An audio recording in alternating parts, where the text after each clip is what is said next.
Imagina un mundo donde la muerte camina por las calles como una sombra silenciosa. No hay coaches. No hay electricidad. No hay noticias rápidas. Solo el rumor.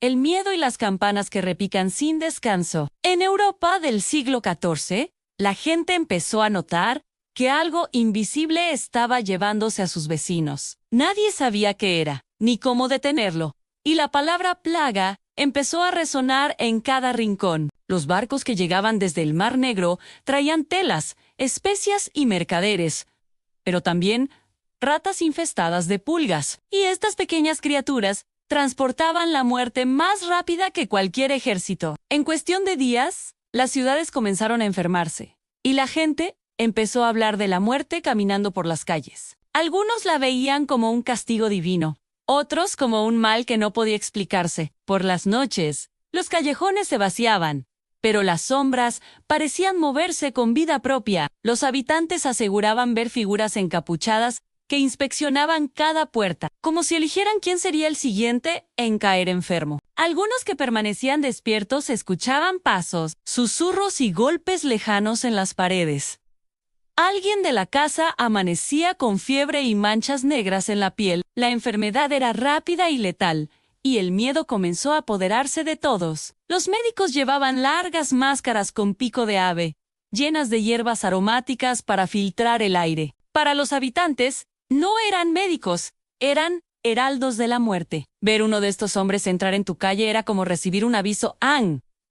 Esa misma noche, alguien de tu familia podría caer enfermo. Las máscaras se convirtieron en un símbolo de terror, no de cura, y la superstición creció tan rápido como la enfermedad. Los cronistas de la época relatan escenas escalofriantes. En las ciudades más golpeadas se escuchaban llantos, gemidos y pasos en pasillos donde ya no vivía nadie. Algunos sobrevivientes aseguraban que al caer la noche sentían una presión en el pecho, como si alguien invisible se sentara sobre ellos, justo antes de enfermar. Los relatos coinciden en algo perturbador.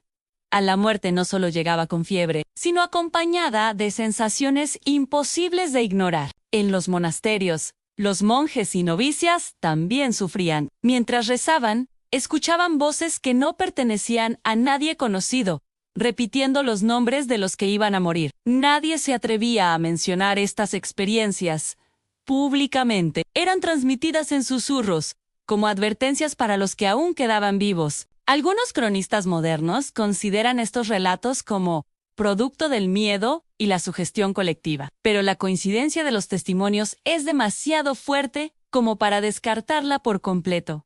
El terror no se limitaba a los enfermos. Los mercados se vaciaban, los campos quedaban sin trabajadores y los pueblos enteros cerraban sus puertas. La gente vivía aislada, temerosa de los vecinos y de los extraños, y el miedo se convertía en su sombra constante. Los relatos de desapariciones, casas vacías y sombras moviéndose entre los muros, se multiplicaban. Algunos que sobrevivieron contaban cómo, en la oscuridad, podían ver figuras que no pertenecían a este mundo y que desaparecían apenas intentaban mirarlas de frente. Durante los días más críticos, los muertos eran enterrados rápidamente. La población no tenía tiempo ni recursos para ritos funerarios. A veces los cuerpos eran colocados en fosas comunes con decenas de cadáveres apilados. Los que trabajaban en estos entierros contaban historias escalofriantes a cadáveres que desaparecían de las fosas, lamentos que surgían de la tierra removida y sombras que recorrían los cementerios,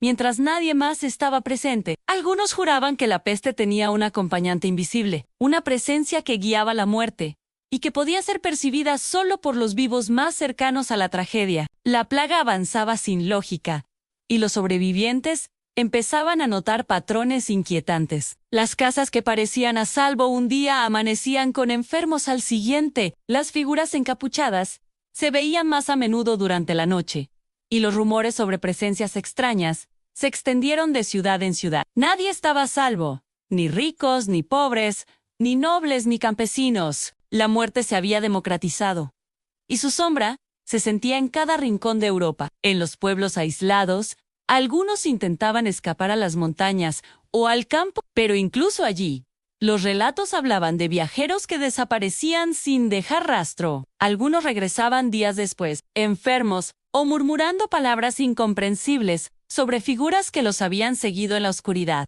Los aldeanos empezaron a creer que la peste no era solo una enfermedad, sino algo que traía consigo presencias sobrenaturales que acechaban a los vivos. A medida que los meses avanzaban, la desesperación crecía. Familias enteras desaparecían, y los sobrevivientes vivían con un miedo constante. Los que intentaban curar a los enfermos, incluidos médicos y religiosos, también caían víctimas del terror psicológico. Muchos afirmaban que los gritos de los enfermos se convertían en ecos que se repetían en la noche, y que incluso cuando todo estaba en silencio, podían sentir ojos invisibles observándolos desde la oscuridad. Y esto era solo la primera fase de la peste. Lo que venía después era aún más oscuro en relatos de rituales extraños, desapariciones de aldeanos y testimonios de figuras imposibles que se manifestaban en plena ciudad. Lo que había comenzado como una enfermedad se transformó en una experiencia de terror constante, donde la línea entre la vida y la muerte